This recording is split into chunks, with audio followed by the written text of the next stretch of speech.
Assalamu alaikum everyone. If you're finding IELTS speaking part 3 questions hard, then don't worry. In this video, I'm going to show you IELTS speaking part 3 questions and answers and exactly how to structure them so you can score a high band on your exam. And I'm going to show you how exactly to handle tough questions so you can sound confident and fluent throughout your answer. And oh yeah, make sure you watch till the end because I'm actually going to share a powerful tip that's actually going to make you sound fluent throughout your exam and score that high band. So let's go. Thank you for that. Now we are entering part 3 of the IELTS speaking exam. Do you think it's important to take photos when traveling?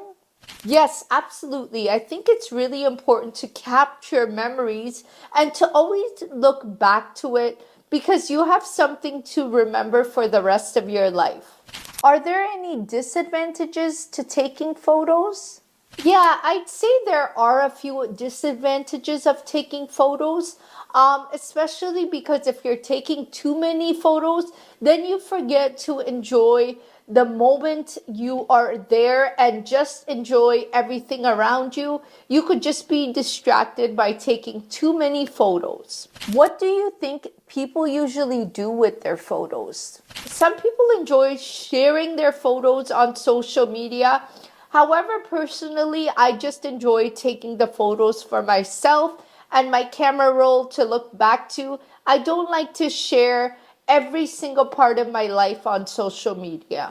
Can you trust travel reviews or journals online? I think this really depends on the person you are following and how much you trust them.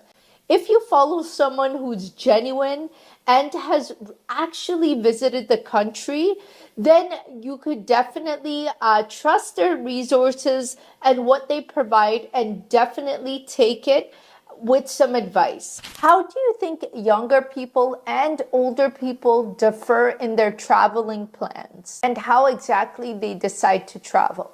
Actually, I find that younger people tend to visit cities and busier areas, whereas older crowd like to visit relaxing places where they are able to just wind down and take a breather. So I think there's lots of differences between how younger people like to travel and older people. What's the biggest disadvantage to traveling alone in comparison to traveling with a group? Actually, traveling alone gives you the freedom to explore places that you want to see rather than getting everyone else's opinion. It also actually helps you learn a lot about yourself and your likes and dislikes. So let's talk about your daily routine. What does your typical day look like? Well, I usually wake up around 6:30 in the morning. It's become a habit. When I wake up, I usually pray first and then I get ready and I get my kids' lunches ready. And then after that, I feed them breakfast and I drop them off at school. I go to the gym and then I start work around 10 a.m. every day. How has your routine changed from since you were younger? Oh, my routine has changed drastically from when I was younger. When I was younger, I never knew the value of time, so I'd waste a lot of time. But now that I've become a mother of 2 children, I always try to get my errands and my tasks out of the way before my children get back home from school. Do you do anything different on weekends compared to weekdays? Oh yes, for sure. On weekdays, I'm pretty firm on my routine and very disciplined on the tasks I need to get done. However, on weekends, I'm a bit more lenient because my family's home and we just like to enjoy time together, eat breakfast together, and spend the day going out and making memories. Do you dream often? I'd say I do dream sometimes. It's usually when I'm thinking about something the night prior to is when I usually dream about it, where you thought about something and now you're dreaming about it. Do you think we could learn anything about dreams? Yes, I do feel dreams have a connection with how you are feeling about something, especially emotionally. So usually when you're thinking about something and then you dream about it, then you know it's either really bothering you or really on your mind. So you should definitely take heed of this sign where you thought about something and now you're dreaming about it. All right, let's talk about emails. What type of work emails do you usually receive? Well, since I'm an ESL professor, I usually receive emails from students requesting assignment extensions or just letting me know that they cannot attend class due to some medical issue or emergency they have. Do you reply to emails right away? My take on emails is usually I reply within 24 to 48 hours just to ensure that everyone receives a response from me. In case there is an urgent email, I will get to it right away. Do you enjoy receiving promotional emails? To be honest, I do not enjoy receiving promotional emails just because it makes my inbox very spammy and very uncontrollable. Like you get so many emails, it's hard to track which is from who. Let's talk about exercise. How often do you work out?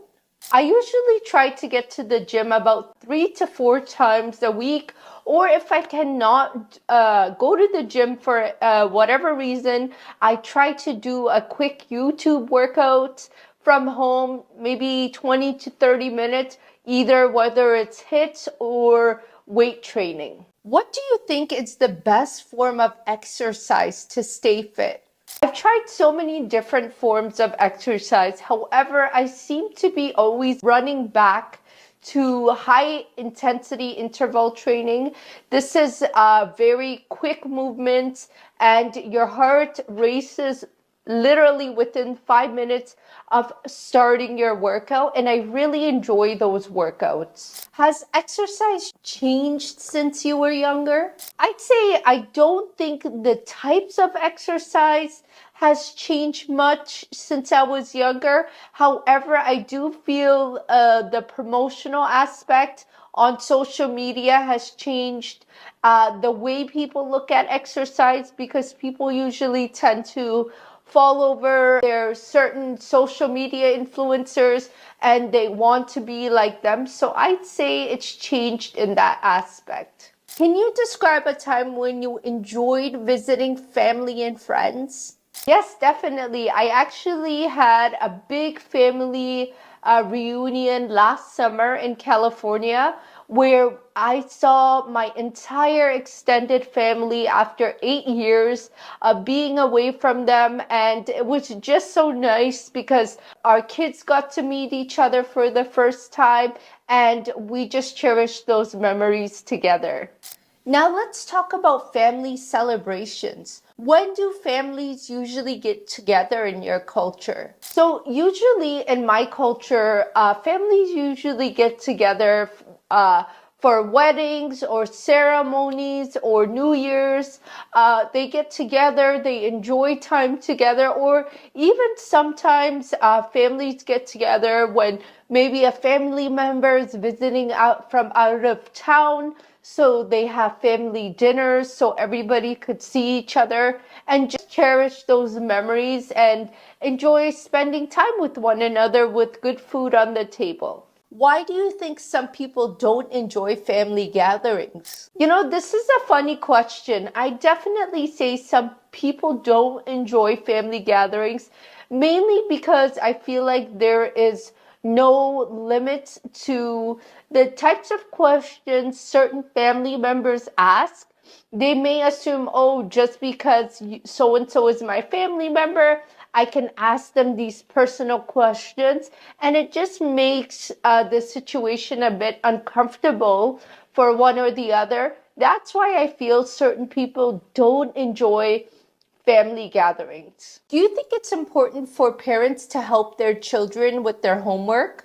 Yes, definitely. I think it is important for parents to help their children with homework, or at least guide them to the right answer without giving them the right answer spot on. I think it's important that children think about the answer before asking for help as well, because it's a learning curve for them, but the parents should definitely be aware what their children are learning. How about family dinners? Do you think it's important that you attend a family dinner? Absolutely. I think family dinners is very important because this is a very sacred time for you to get to know your children, your spouse, just discuss your day, get some stress off your mind, because after a long day, I think it's important that you reconnect with your family and you actually remember the purpose of life. Do you believe that everyone in the family should share household chores? Yes, I definitely think it is essential that families do share household chores, especially because this teaches children and disciplines them that families need to work together, and they also need to pitch in and help one another in the home. So since you stuck with me till the end, I wanted to share the powerful tip with you. The tip I wanted to share is that when you are given a question, you need to take a moment to think about the answer. If you don't know what exactly to say at that given moment, try to use phrases like, "Let me think about that. That's an interesting question." This actually gives you a few seconds to organize your thoughts, and it's going to help you sound a lot more confident. And remember that when you are finished responding to the examiner, the best way you can tell the examiner you are done speaking is say things like, "And that's why I believe this is an important issue." This is actually going to make you sound amazingly structured throughout your answers, and the examiner will know like, oh wow, okay, the student is done speaking now. So guys, if you're looking for a PDF version of this exact lesson, make sure you check my description box below. And oh yeah, if you're looking for more IELTS Speaking Part 2 questions and answers, make sure you check out this video over here. Assalamu alaikum.